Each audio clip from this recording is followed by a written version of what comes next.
Olá, a minha mensagem de hoje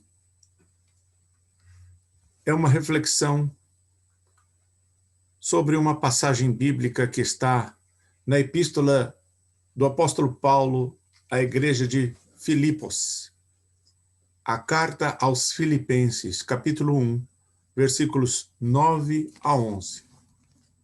Eu vou ler esta passagem para vocês. Filipenses, capítulo 1, versículos 9 a 11. Assim diz o texto sagrado.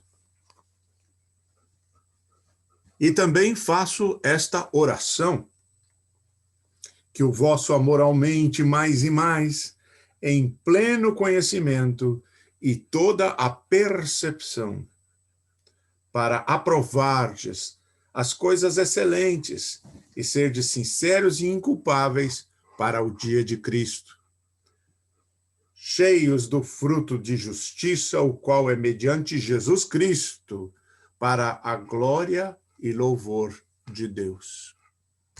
Oremos. Senhor Deus, dá-nos iluminação, ensina-nos, ajuda-nos a ouvir a palavra eterna, Senhor, e nutre a nossa alma, pois precisamos de Ti. Em Cristo Jesus oramos. Amém. Paulo, o apóstolo Paulo, ele era um homem como qualquer um de nós. Tinha medos, enfermidades, dúvidas, frustrações, mas ele tinha um chamado. Ele era um homem vocacionado e era fiel ao chamado de Deus, assim como eu e você devemos ser. Então, partiu para suas viagens missionárias, pregando o evangelho, plantando igrejas por toda a costa do mar Mediterrâneo, até mesmo na Europa, que para ele era outro continente. E ali, a primeira igreja plantada foi a igreja na cidade de Filipos. Ali ele plantou a primeira igreja cristã da Europa. Era uma colônia romana. E Paulo, como vocês sabem, era cidadão romano. E viu nesta colônia pessoas vivendo de acordo com os costumes romanos, mas também influenciados muito fortemente pela cultura grega, como ele, Paulo, que falava grego, escrevia em grego e era um homem educado na cultura helenista.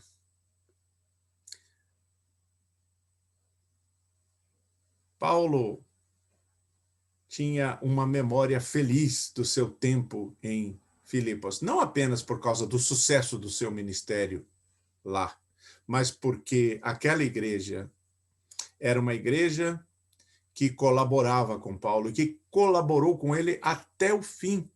Agora, Paulo, prisioneiro, ainda recebia apoio financeiro, apoio logístico da igreja dos filipenses, que inclusive enviaram a Paulo um homem para o auxiliar em todas as coisas, para servi-lo no que fosse necessário. Epafrodito, cujo nome significa o amável, assim como o nome é derivado de Afrodite, a suposta deusa do amor na mitologia grega. Epafrodito, o homem que foi enviado pelos filipenses para cuidar de Paulo como voluntário, como vocação que ele cumpriu. Porém, Epafrodito adoeceu e a razão desta carta é esta. Paulo resolve enviar Epafrodito de volta aos filipenses. Ele que quase morreu e que deixou seus familiares e amigos preocupados. Paulo envia-o de volta a Filipos juntamente com esta carta, que é uma carta de gratidão acima de tudo. E também uma carta chamada Carta da Alegria, apesar de Paulo estar prisioneiro, apesar de viver circunstâncias muito difíceis, ele repete mais de 20 vezes: alegrai-vos, alegrai-vos no Senhor.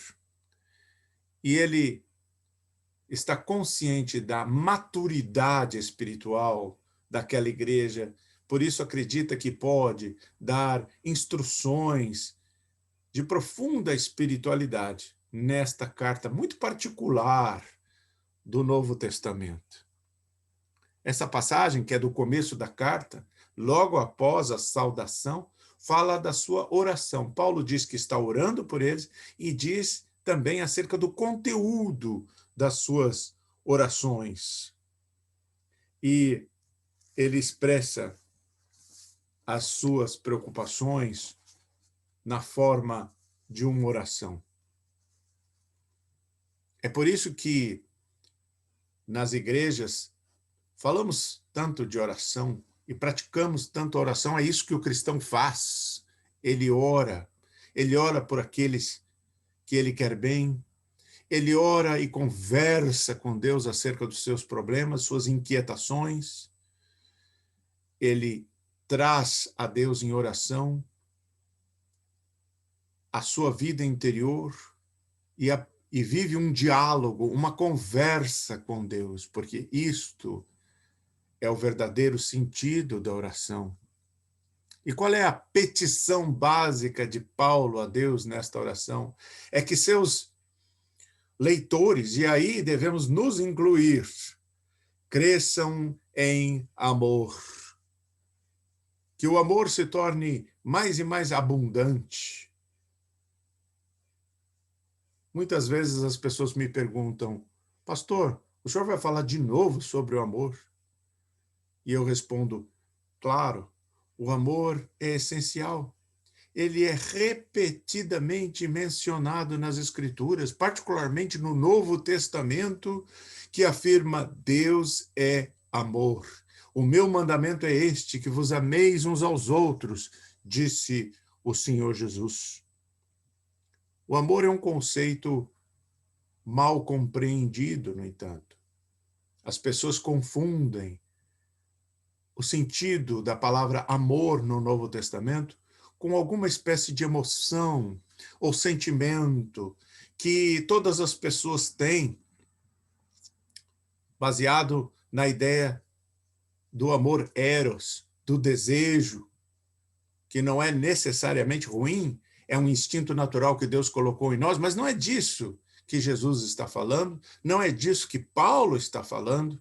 Ele não está falando dessa paixão súbita, irresistível, de desejo como se fosse uma flecha do cupido que nos atingisse, que nos vitimasse, que é tão comum entre os jovens e que hoje os cientistas explicam como um jato hormonal que as glândulas endócrinas aplicam à corrente sanguínea.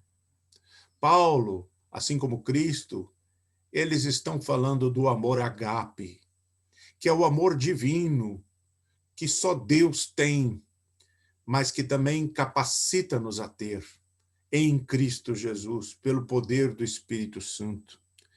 Esse amor é o amor sacrificial, é o amor que se tem sem esperar nada, não é a satisfação de um desejo, é uma pequena morte, é o amor da entrega. Esse amor é baseado, diz Paulo nesta passagem, é baseado no conhecimento, na sabedoria.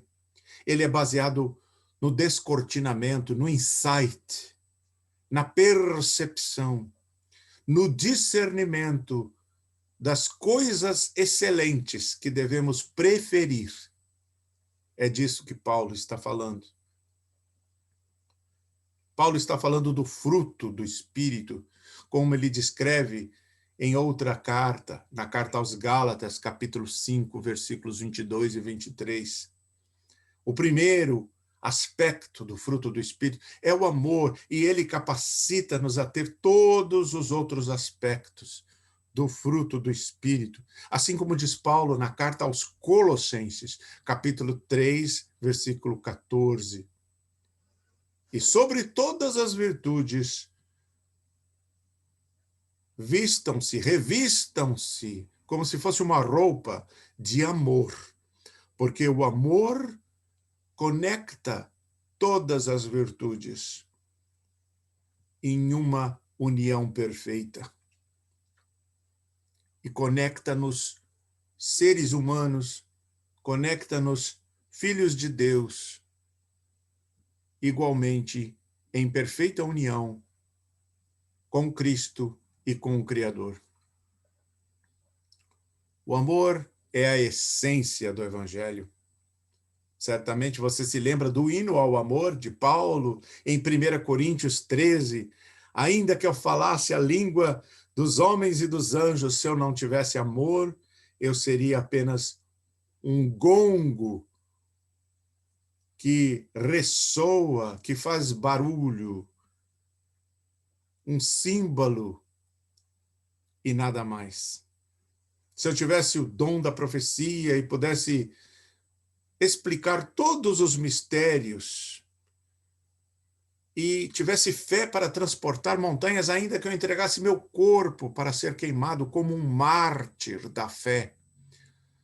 Sem amor, nada disso tem qualquer significado. É desse amor que Paulo está falando. De maturidade espiritual, na plena varonilidade de Cristo, Cristo em nós, que permite-nos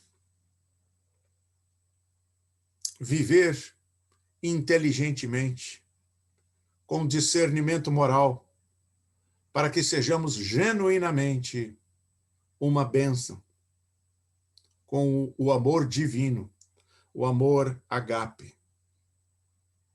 com uma percepção intelectual dos princípios do reino de Deus, dos valores do reino de Deus presentes na Bíblia, que compõem a palavra de Deus.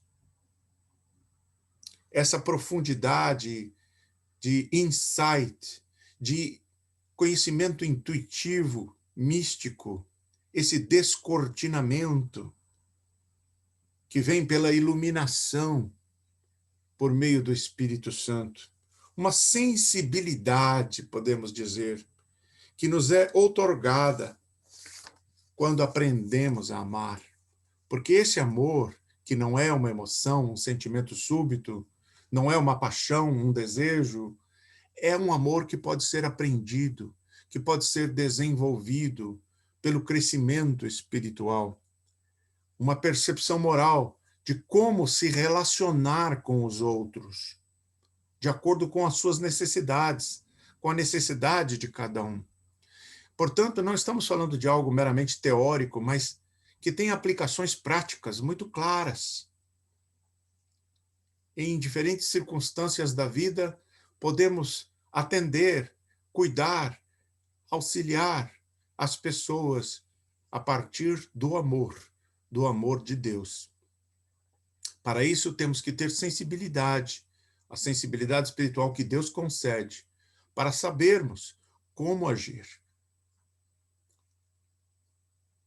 Paulo explica, então, tenham discernimento das coisas excelentes, saibam perceber o que é melhor dizer, o que é melhor fazer.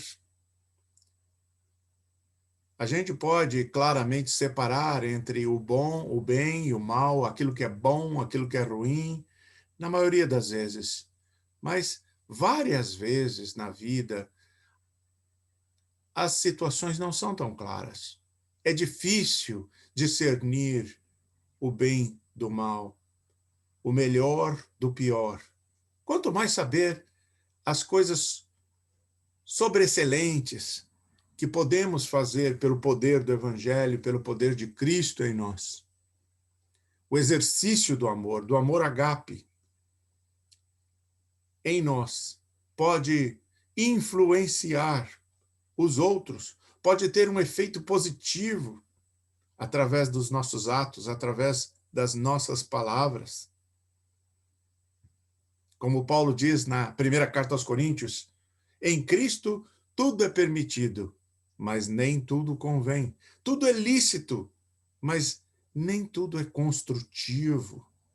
E nós precisamos buscar não o nosso próprio bem, porque não somos mais egoístas, não somos mais egocêntricos em Cristo, mas o bem dos outros.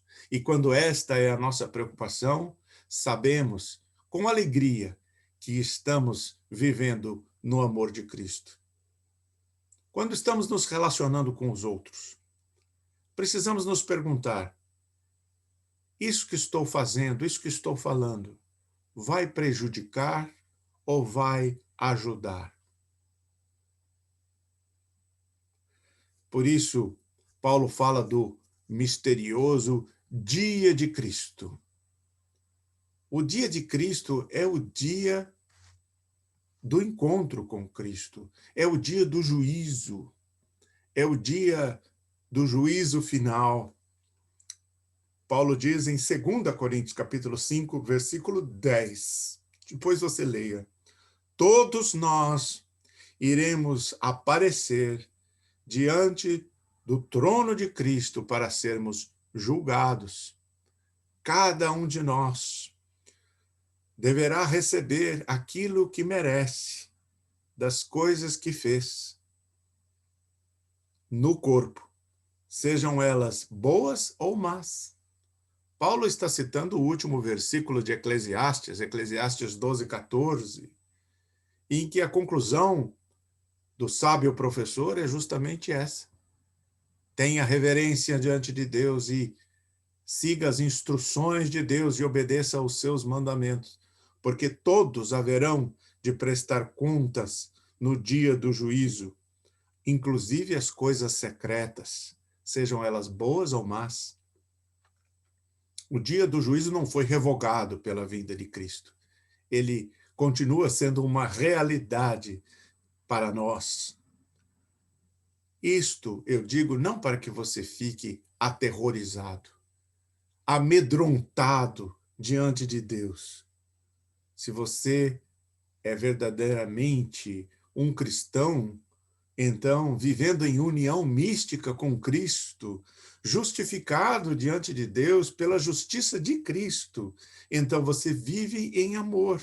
E porque você vive em amor, você está cheio do fruto da justiça, do fruto da justiça de Cristo. Você tem o fruto que o justifica perante Deus. Não a nossa justiça, não a tua justiça, mas a justiça de Cristo, que nos é imputada para a nossa justificação. Mas somos, como Paulo diz, somos salvos pela graça, mediante a fé. Mas esta mesma justiça que nos foi imputada para a nossa justificação, recebemos posteriormente como infusão. Ela nos é infundida pelo trabalho do Espírito Santo que nos santifica. E assim vivemos vidas transformadas pelo poder de Deus, pela presença de Cristo. Essa transformação é a evidência de que Deus está operando em nós a sua vontade e permitindo que saibamos discernir o que é o melhor. Paulo, portanto, não está falando apenas de integridade moral, de esforços, empenhos para viver uma vida correta e conformidade com a lei. Ele está falando do fruto do Espírito que vem com a presença de Cristo Jesus transformando o nosso ser. Mais adiante, nesta mesma carta aos Filipenses, Paulo vai dizer isso de forma ainda mais explícita. Permita que eu leia este texto para vocês. Filipenses 3, 7 a 11. Seja qual for o proveito que eu tive quando seguia a lei, agora considero perda por causa de Cristo. E digo mais, tudo é vão e perda quando comparado com a grandeza superlativa de conhecer Jesus Cristo, o Senhor, por conta de quem perdi tudo que tinha e considero tudo como rejeito, de forma que eu possa ganhar Cristo e ser achado nele, não com justiça que seja minha, que vem do cumprimento da lei, mas com aquela fé que tenho em Cristo e a justiça que vem de Deus e que é pela fé. E quero mais e mais conhecer a Cristo e o poder da sua ressurreição e viver os seus sofrimentos, tornando-me como ele na sua morte e de alguma forma também na sua ressurreição dos mortos. É por isso que sabemos e que posso dizer que toda glória, que todo louvor pertence a Deus e não a nenhum de nós, mas apenas a Deus, porque ele nos redimiu em Cristo Jesus e ele opera em nós pelo poder do Espírito, uma vez que estamos unidos a Cristo, e implanta em nós a semente incorruptível, como diz Pedro em sua carta, que produz o fruto da justiça de Deus, da justiça eterna. Querido ouvinte da palavra, meu querido irmão, minha querida irmã, Deus o abençoe. Que ele possa lhe conceder amor mais e mais abundante, o amor de Cristo, o amor agape, o amor divino, que ele possa lhe conceder maturidade espiritual e inteligência espiritual, sensibilidade, discernimento, para que você possa sempre discernir as coisas excelentes do reino de Deus. Aquilo que é o melhor, não só para você, mas para os outros. O amor de Deus jorrando de cada um de vocês como uma fonte eterna. Que vocês possam continuar sendo esta fonte de bênçãos para todos ao seu redor. E que a felicidade, a saúde espiritual e as manifestações do reino de Deus estejam presentes na sua vida. Em nome do Pai, do Filho e do Espírito Santo. Amém. Deus o abençoe.